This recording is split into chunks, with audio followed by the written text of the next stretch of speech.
This is Slasher here at BlizzCon 2016. I am here with Flame. If you didn't know how big Flame was, he is quite a large man. From the stream, if you didn't notice Flame. First BlizzCon ever, right? How's it been so far? It's interesting. It's different. I've never been to a con like this before. I'm mostly like esports events and LANs. It's kind of like a PAX just for Blizzard, so it's cool, but I'm not a big Blizzard game buff, so I don't know all the lore or all that stuff. So all these people are really excited. You don't know all the lore, huh? No, I don't. So like I'm here for Overwatch, but there's actually not that many people here for Overwatch. Like it's crazy how many people are here for WoW, for Diablo, for Hearthstone. It's pretty packed in the arena. Yeah, no, there's definitely a lot of people, but like there's so many more people. I don't know. It's overwhelming, I guess. I'm not used to it. We got a pretty good time, I would say, right? Yeah, it's a good time. It's definitely a good time. I would recommend it to anyone who doesn't know if they should come. It's definitely worth the experience for sure. What are your overall thoughts and everything that we've seen so far on the tournament end of things here? I mean, it's been a good tournament. I guess the maps have been more than questionable. Like sometimes you're like, why are we still watching this map 3 days later? I don't mind the rule set of the 2CP going thrown in, but I felt like there still wasn't enough diversity. Like I remember seeing a Gibraltar match all weekend. I don't know that I saw Dorado more than once. Like one time. Like the maps that like you want to see. Hollywood, Big Fat Zero. Yeah, so, I mean, for a show match, it's good. At the same time, like the teams are new. They're not like cohesive teams, so maybe you want to just limit their maps in terms of like what they need to practice, keep the competition up. So like from that angle, it makes sense. And there's probably a lot of people here who don't mind or like don't know, because like Overwatch Esports is definitely still growing. So it's hard to know how many people here have even watched before. So from like a new perspective, it's probably really good. I mean, Korea in the finals, I think that was kind of what people expected, but Russia, probably not so. They beat Finland, and Korea had a pretty big beating against Sweden in the semis. Were either of those two surprising to you? I felt like that Spain match 2 days ago like really threw up everything in the air, because everyone expected the Sweden-Korea final, which might have been really good. Yeah, me too. But when you get knocked into that position where you're on the same side of the bracket, it's hard to deal with. I mean, Russia shocked everybody, but at the same time, they beat Spain, right, to get up to the semi? Yep. Yeah, so like Spain overperformed one day, underperformed the next day. Them beating Finland was a big deal, but can Shadowburn do it? I don't know. Is it possible? It's probably possible, but it's going to be hard. Korea looks beatable.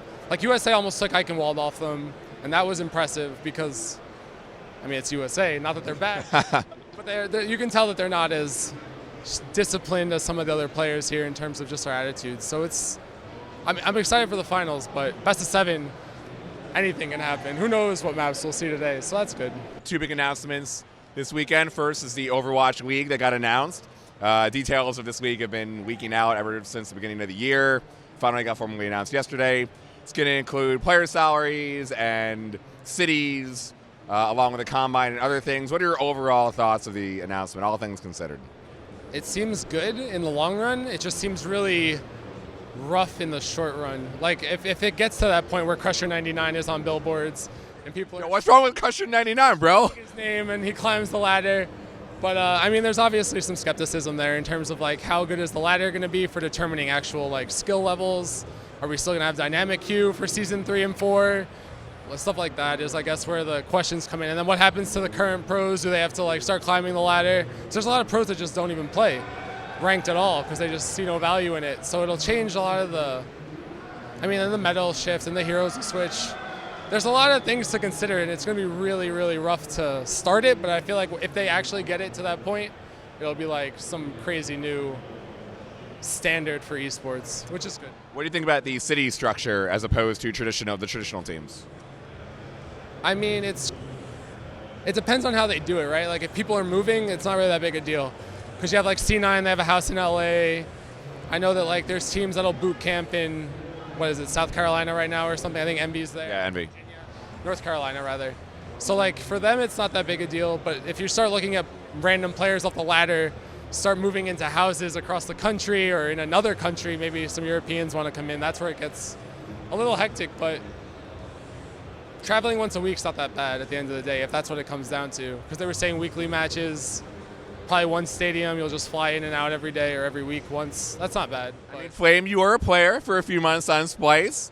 Does the Combine give you any incentive to try to come back?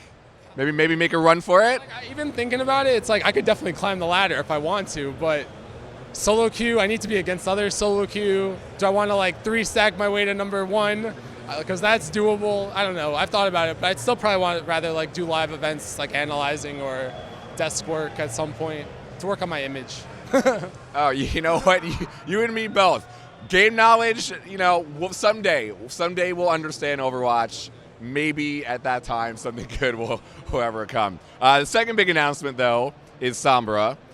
You've gotten a chance to play her. I got a chance to play her too a little bit. What are your initial thoughts of the hero right now? Everyone's saying she's like broken, but like it's hard to find a spot to put her in. Like her ult's definitely way too good, and teams will realize how good that ult is, and it'll be like a problem. But her damage output's probably lower, or if not as good as like 76. So like she doesn't burst anybody. She doesn't like quick kill. It's not like you get like people are complaining about the invis, but you can just cancel it with like Winston's and like really easy ways to spam her, and she comes out of invis. So like her kit's really cool, but her ult might just be so good that it doesn't matter if she does absolutely nothing for the rest of the game. AoE, silence, and shield break at the same time, like throw an Ana nuke on top of that, just watch everyone die. There's a lot of like that might be a problem in the long run, but the character design's really cool. The accent's nice. I like seeing some Hispanic heritage in the game. Of course.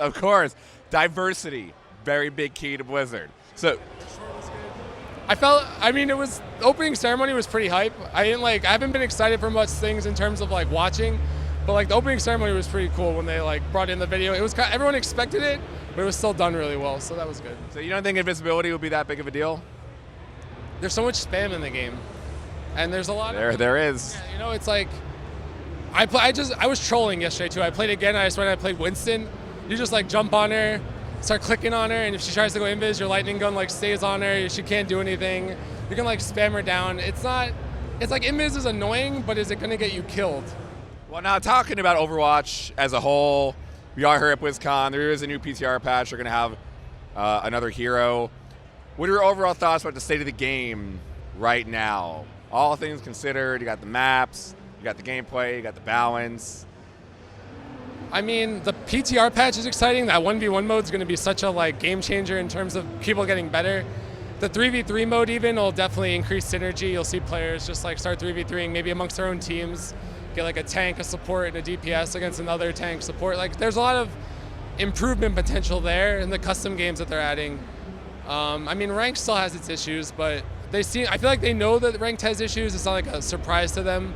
And if they're going to start pushing the ladder as like a way to gauge skill, like an actual Madden NFL rating kind of thing, like they're gonna need to make adjustments to make it like legitimate. So right now it's not. I feel like in 6 months it'll be so much better than it is right now, and I guess like that's kind of how things have been going. I mean, a year ago the game was so different, and like the patches were so different, the ladder was so different, and now as time goes it's like catching up to where it needs to be like this big esport. They did just introduce a 14th map. We might see a 15th soon. Do you think we're at the point where it's probably too many maps for professional teams to be practicing? Probably. I mean, that's like a big can of worms, I guess, in other games. But once this game gets a map editor, we might start seeing. I mean, it depends on who's in charge, right? Because I came from TF2, where like you could just make maps. Like if you didn't like the maps that were being played, you just made your own. And maybe like everyone was like, this is a good map, so you would just play it. But in terms of game modes, I think they're still trying to figure out what works and what doesn't from a spectator point of view, from a player point of view. Like, TF2 has like 150 maps at any given time, and like anyone will play them, but from a competitive standpoint, it's hard to practice that many maps, be ready for all those maps, especially if you're not getting a good pick ban scenario. It's I don't want to say it's RNG, but it creates like this weird dynamic where maybe your team was really good at Dorado, but they suck at Eichenwald, but you didn't have a choice to ban or get rid of Eichenwald, so you get stuck playing the maps that you're not good at, and that might just influence the map. And I don't think maps should be deciding which team is better at the end of the day. I think it should be like they have their own strengths and weaknesses and they can play around them, but I don't know. This is a World Cup show match. I don't want to like take too much away from this map draft and stuff, but as tournaments go on, I think that we'll see stuff like that getting integrated into the game. I hope anyway. Yeah, me too. Me too. So you've been streaming, you've been doing some casting, and a lot of analysis on your VOD YouTube. What does the future look like for Flame? I don't know. I wanna do it full time, but it's rough. It's it's very competitive. Obviously, there's a lot of people who are established in the scene already. My attitude isn't always the best when I'm streaming, so people get like the wrong impression of my abilities, I guess.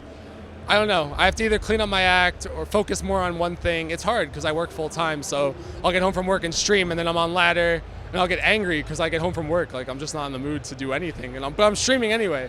So sometimes it's rough mentally, but in the end, I hope everything will work out. I mean, there's gonna be so many opportunities coming up. Like there's gonna be more tournaments. The league will explode. I think that they were probably planning on another Heroes of the Dorm for Overwatch. I mean, they have the TESPA League right now. There's always something to do. It's just everyone wants to be at the top, and the competition's going to start getting better and better as the game gets better. So I'm excited. I don't know what the future looks like. The stream's going good. The YouTube's going good. But is it sustainable right now for me? Not at all. So eventually we'll get to that point. Maybe I'll get an analyst job for some professional Elon Musk SpaceX, the international robotics team at SpaceX. I don't know. There's a lot of really cool stuff that could happen, and I don't know where it's going to go, but like the aspirations are definitely there. Well, from one Overwatch deplorable to another, I hope everything goes quite well. Make sure you have Slasher and Flame on an analyst desk sometime in the next 15 years. You want to know about competitive Overwatch for once. This is Slasher here at BlizzCon 2016. Stay tuned to Yahoo Esports coverage all weekend long.